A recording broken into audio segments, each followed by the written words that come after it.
Hello and welcome to Occupied Thoughts, a podcast brought to you by the Foundation for Middle East Peace. I'm Peter Beinart, non-resident fellow at the Foundation for Middle East Peace. Today is Tuesday, February 12th, 2024, and I'm delighted to be here with Chris Gunness. Chris worked for the UN for many years and was spokesman and director of strategic communications at UNRWA, the UN Refugee Works Agency, for more than 10 years, leaving the position in 2019. I wanted to speak with him about UNRWA, its history, its function, and the current campaign against it. Chris, thank you so much for joining me today. That's my pleasure. Good to be with you and your listeners.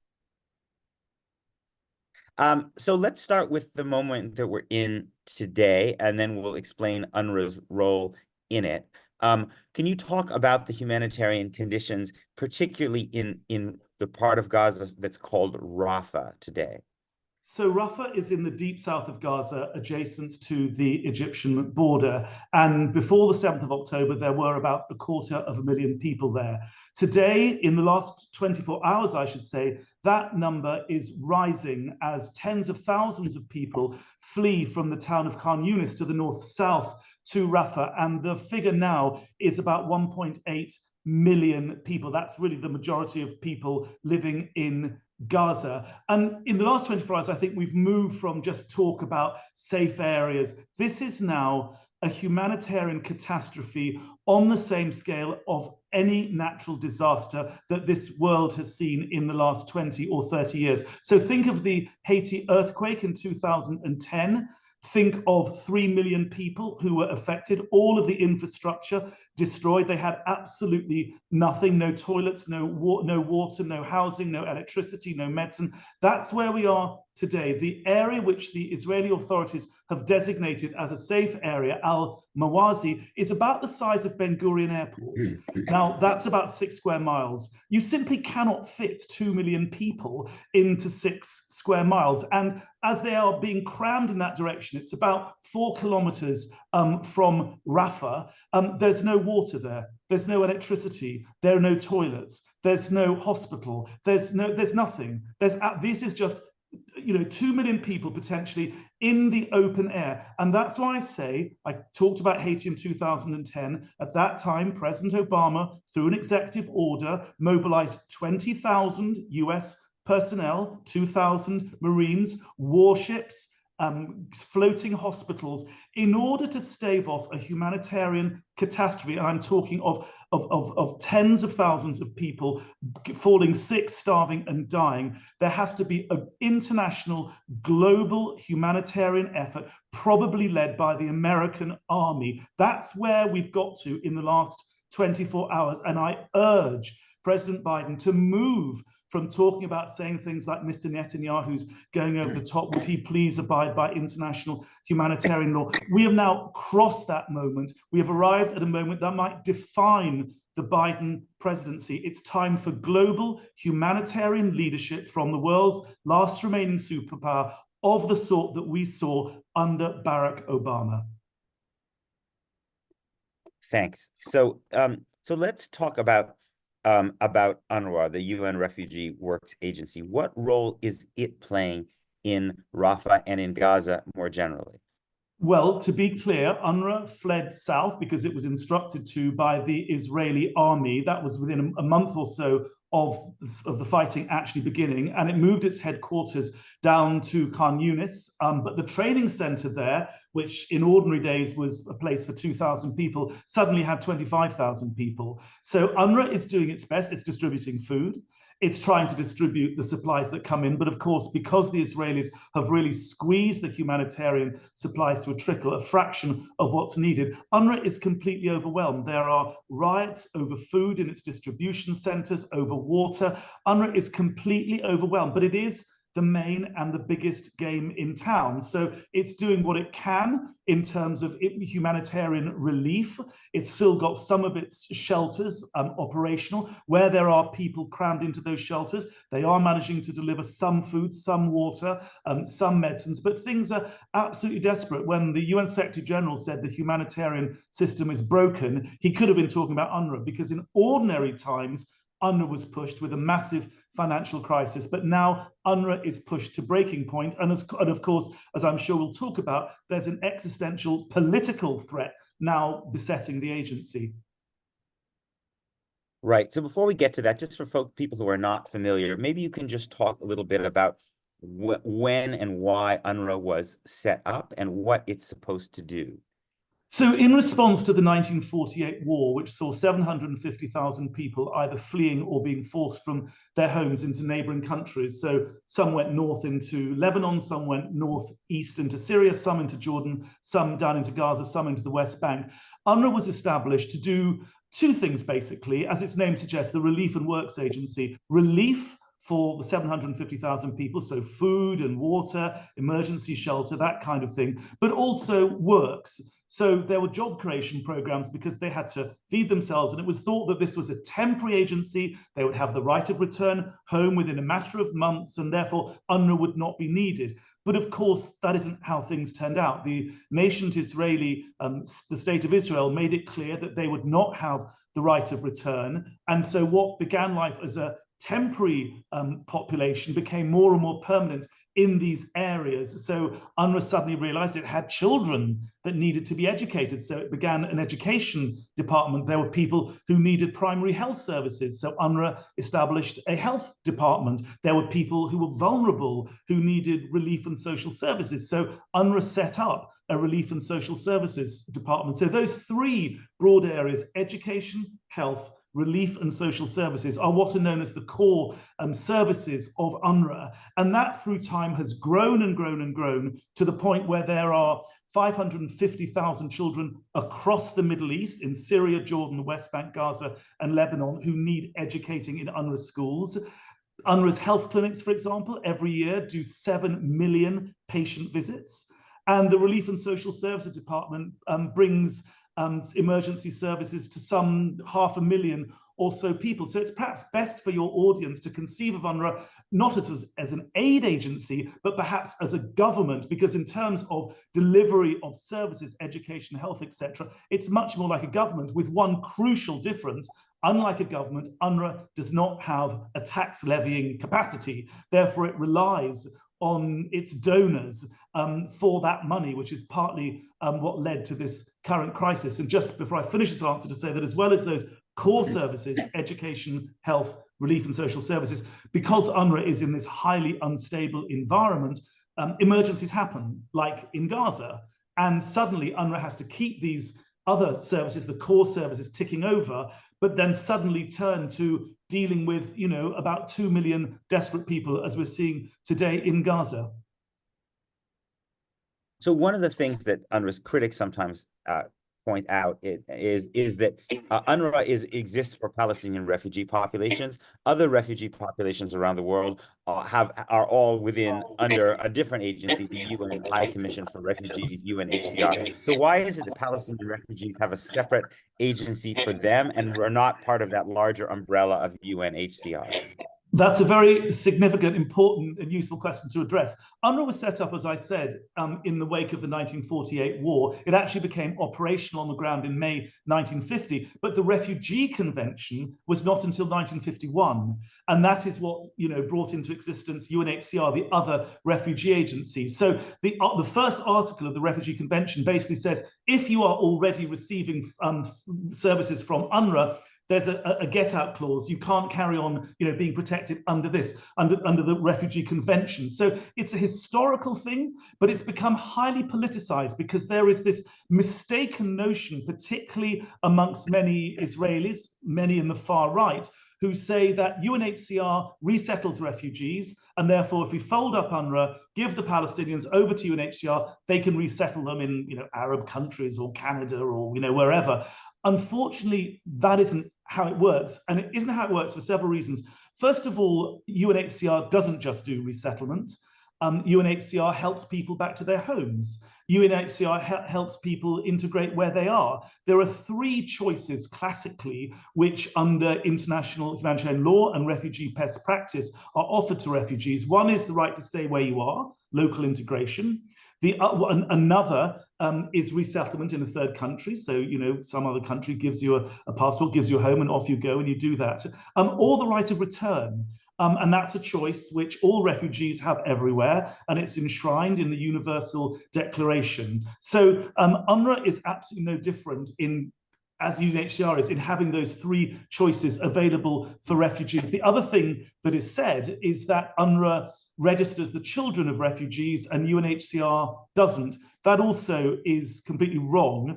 UNHCR, according to the principle of family unity, also registers the children of refugees. So, for example, Afghan refugees in camps in Pakistan, say, where they have children in camps administered by UNHCR, their children would be registered. And that's true of all so-called protracted refugee situations around the world. Refugee children are themselves registered refugees where they're living in camps in the way that Palestinians also are. So it's good to be able to answer that question, because from this misreading of UNRWA's mandate comes a lot of politics. And in a way that brings us to where we are now with, I was going to say the far right, but it's become a common trope, I think, across the Israeli body politic, that UNRWA must be defunded, UNRWA must be destroyed. And then the sort of slightly, I have to say, fascistic fantasy at that point is that the refugees would suddenly go away, they would vanish, and so would their right of return. But the truth is, if UNRWA were to disappear this afternoon, the refugees would remain human beings with inalienable rights, with individual rights, with group rights, the right to self-determination, the right to development, the right to prosperity, the right to education, the right to health. All those things would pertain, and the question would not go away. Those refugees are all individuals with a dignity and a destiny which has to be respected under international law. So, a far-right politician in Israel can make a speech and think they're waving a magic wand, but that does not magic away international law, the Universal Declaration, and all the frameworks that the world community uses to deal with refugees.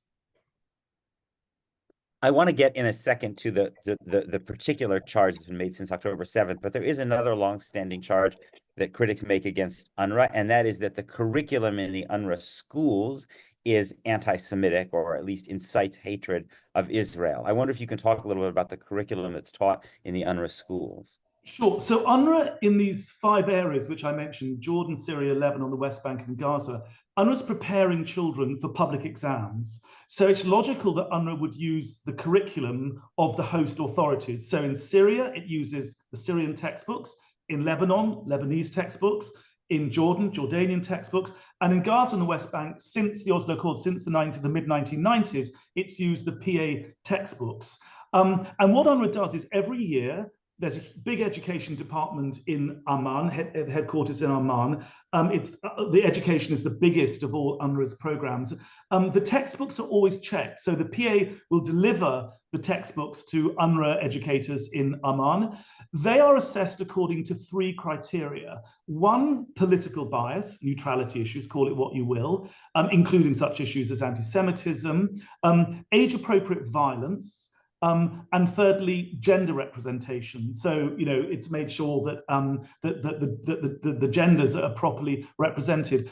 Historically, UNRWA has found that between 3 and 4% of the textbooks which the PA deliver have materials which are problematic.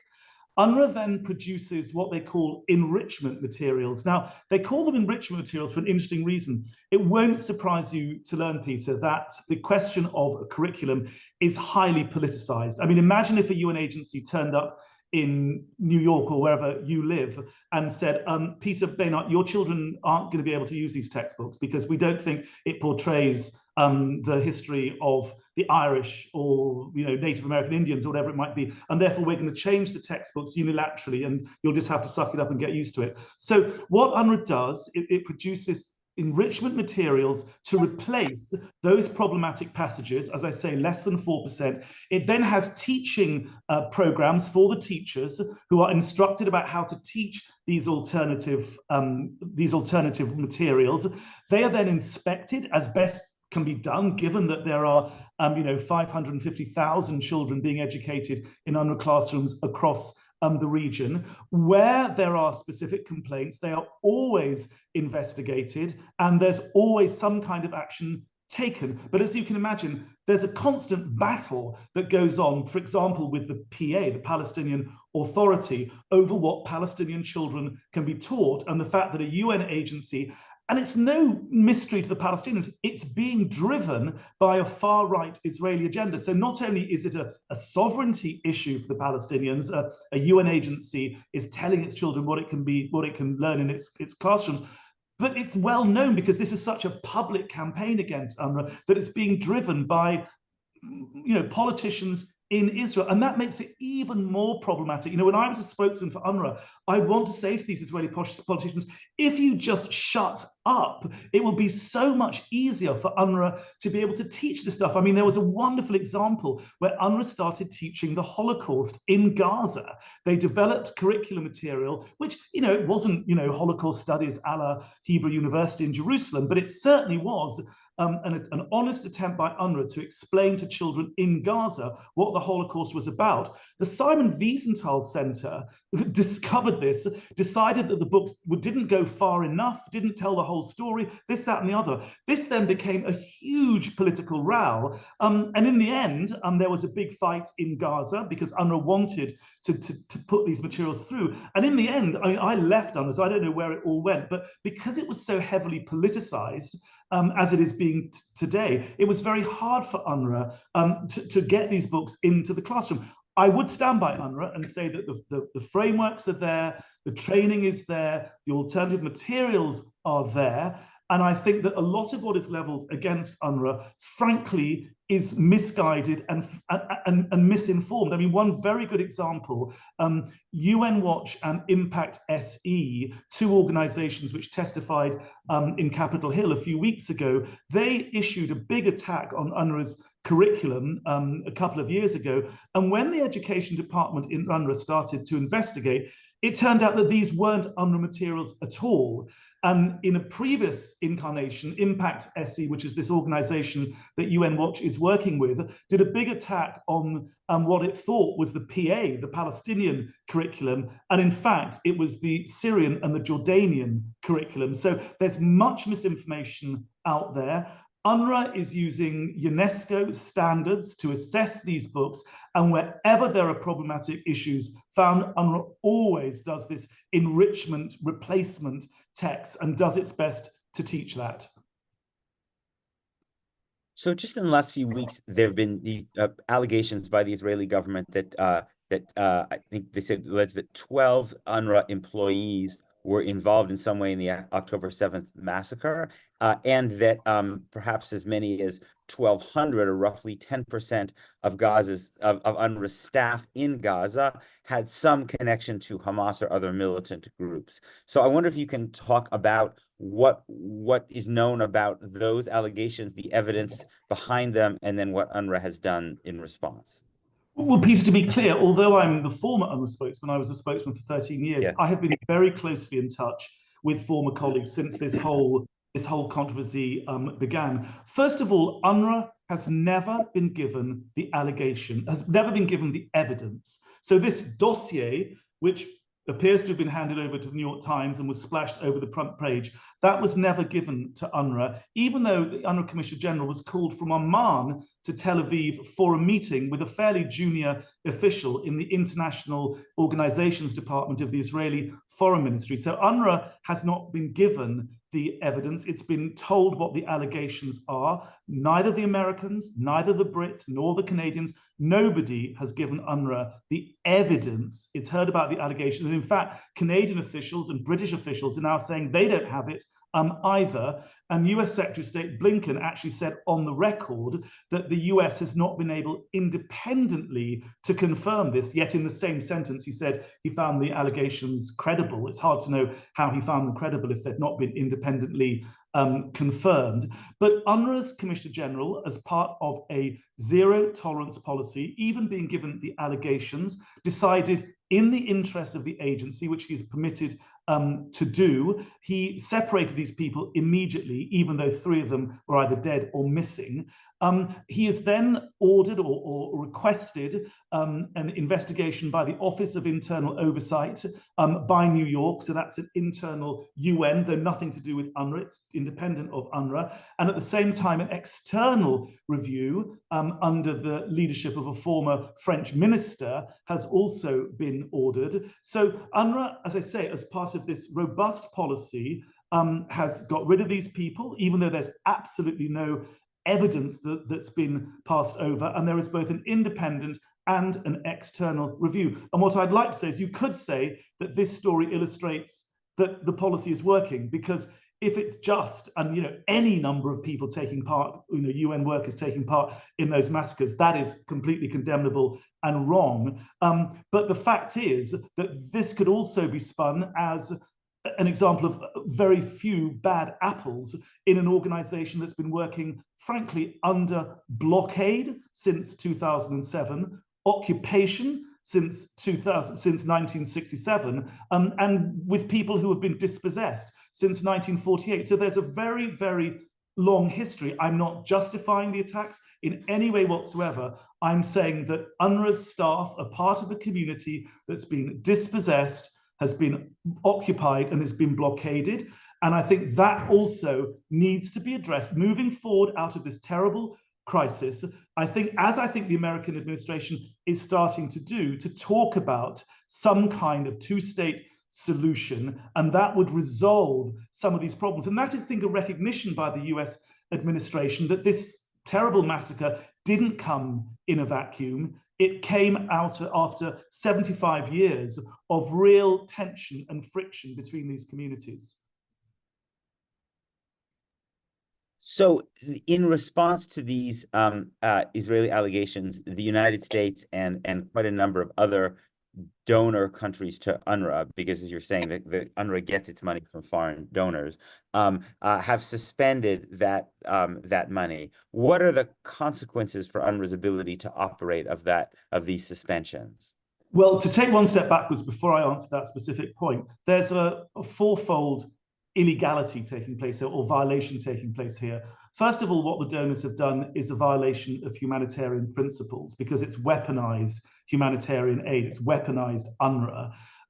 It's a violation of international humanitarian law, which expressly prohibits the use of food aid and humanitarian aid as a weapon of war politically.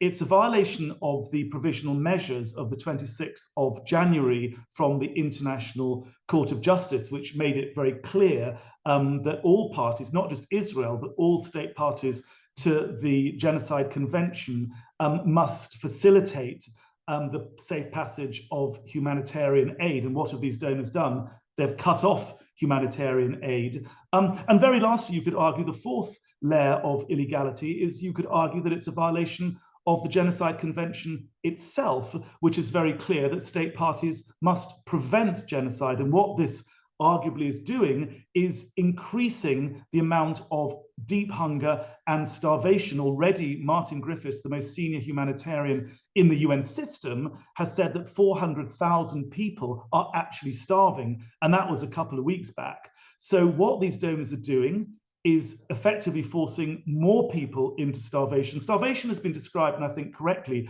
as a slow motion massacre. And already UN agencies are saying that more people are likely to die of starvation than they are by the Israeli bombs. So to be clear, UNRWA before the 7th of October had 1.2 million people on its food distribution lists. As we've been saying, that is likely to have doubled or nearly doubled. And as a result of this donor defund, those people may well be deprived in a matter of days of food aid. So, let's keep a very eyes wide open here. What this donor defund has done, apart from all those layers of illegality and violation that I mentioned, it is also significantly going to contribute to mass starvation. And that is something I think all of these donors should be aware of. And I would say that as well as UNRWA being held accountable in the spirit of transparency, which, by the way, it is, UNRWA has worked with these donors to the satisfaction of these donors to put in place neutrality frameworks. It's very much a partnership. But I think we should turn the spotlight on the donors. I would like to ask the question, well, how did they ring fence their humanitarian decision-making from these political considerations to prevent the weaponization of aid? What frameworks do they have in place to make sure that this political stranglehold over UNRWA does not morph into the mass starvation of hundreds of thousands of people? There are many more questions that I think should be asked, and they should be asked of the donor community, because make no mistake, this is a partnership. UNRWA, I know from the inside, UNRWA has worked with these donors. The government, the GAO, the Government Audit Office, or its Accountability Office in the US, they came about 4 years ago to UNRWA. They did a root and branch audit. And guess what? They found that the systems of neutrality, the textbooks, all these issues they turned over were basically in place. And they carried on giving UNRWA $350 million taxpayers' dollars to the agency. So I don't think we have to reinvent the wheel. Of course, donors will want to have us, they want to be put in their comfort zone, but it's a partnership, it's a long-standing partnership. And these audits have been going on for decades. But let's see what the two investigations that are going on, the external and the internal, come up with. But I think that questions also need to be asked about the politicization, the weaponization of UNRWA by the donors. What do you think is likely to happen? Do you think that the aid will be restored? Do you think UNRWA will just be? Do you think UNRWA will continue, but kind of crippled in a way that doesn't allow it to provide services, or do you think there's a real chance that actually UNRWA may cease to exist? Well, I mean, I certainly think that there is a very real existential threat facing UNRWA, particularly in Gaza and the West Bank, because, as I mentioned earlier, UNRWA also works in Syria, Jordan, and Lebanon. But I do think, and I'm not being glib here, that reports of UNRWA's death are perhaps premature. And I think that what we are going to see, as we saw, in 2018, former President Trump defunded UNRWA to the tune of over $300 million. And we found out, not because we were told in advance and could plan, we found out when the check didn't arrive in the mail. And yet, the then Commissioner General went on a massive global fundraising effort. Arab states stepped up to the plate. The Europeans certainly dug deep, and other donors did. And in the end, that shortfall was filled. I think now there's the added political edge to this attack, and I think that makes it more complicated. But I think that UNRWA, certainly in Syria, Syria, Jordan, and Lebanon, I don't think it's facing an existential threat there, though politically, but I think its services are certainly under threat. But to be clear about Gaza, this humanitarian crisis in the last 48 hours is way, way bigger than UNRWA. We're now talking, about a global aid effort, which I think should probably be led by the military. I think Israel needs to be told by Mr. Biden, we are going to come and guarantee the safe zone. So Israel has shown that it can no longer be relied upon to have a safe zone. And there are indiscriminate attacks, disproportionate attacks going on all the time. Amnesty International just today put out another report about these indiscriminate attacks. So I think America has got to guarantee that. I think there's got to be a huge effort. I mean, 20 people per latrine. That's going to be about 75,000 latrines. They've got to be brought in. 8-person tents. Do the math, divide 2 million by 8. That's how many tents need to be brought in. There need to be, hospital ships off the coast of Gaza, as there were in Haiti in 2010, when 2,000 Marines, 18,000 plus other American service personnel. That's the scale of what we're talking about, Peter. This has moved way beyond a crisis for UNRWA. This is something of the scale of the biggest natural disasters and humanitarian disasters the world has seen for decades. That's what we're now looking at today. And of course, once we've decided where these people have got to be looked after, arguably, Rafah is not the place, there's nothing there. Should they be moved into the Negev? I mean, clearly the Egyptians are not going to have them in Sinai, but Israel is the occupying power, and under the 4th Geneva Convention has an obligation to look after, to protect these people, who is going to protect the Palestinians? The Haitians were protected by a massive American military-led operation in 2010 when 3 million Haitians were desperate for protection and services. Do the Palestinians not have the right to those services also? Standing back, big picture, do the ordinary people in Gaza, many of whom were too young even to have voted for Hamas in the 2006 elections, why are they being collectively punished? A war crime, incidentally. Why do they not have the right to protection under international humanitarian law? And why do they not have the same rights that the most vicious criminals in America, the pedophiles and the rapists, they are treated better than the people of Gaza are being treated today? So I would say, let's look to something of the scale of Haiti in 2010. That's what we're looking at. Mr. Biden needs to do what President Obama did in 2010, an executive order which sees a huge US-led humanitarian and protection force move to protect the 2 million people that have taken refuge in Rafah, because unless that happens, we are going to see starvation, we're going to see death by communicable diseases on an industrial scale. And that is what we're looking at tonight, and in the next days, it's going to be crucial. It's a defining moment for the Biden presidency. He needs to step up to the plate. It's no good saying that Bibi's going over the top and the Israeli army has to abide by IHL. That language is now for the birds. There's too much at stake here. It's a massive test of our time, and I pray that the American administration can help the world come through that by exhibiting global humanitarian and political leadership. On that very grim note, an important note, thank you so much, Chris, for sharing your time and analysis today. And thank you for our listeners for tuning into this episode of Occupied Thought. Please make sure to check out the FMEP website, fmep.org, for resources related to this podcast and lots of other great content related to Palestine and Israel. And please make sure you're subscribed to this podcast to stay up to date. You can find us on iTunes, SoundCloud, or Spotify, and you can also watch video versions of our podcast, including this one on YouTube. And with that, I'm Peter Beinart, signing off until another episode of FMEP's Occupied Thoughts.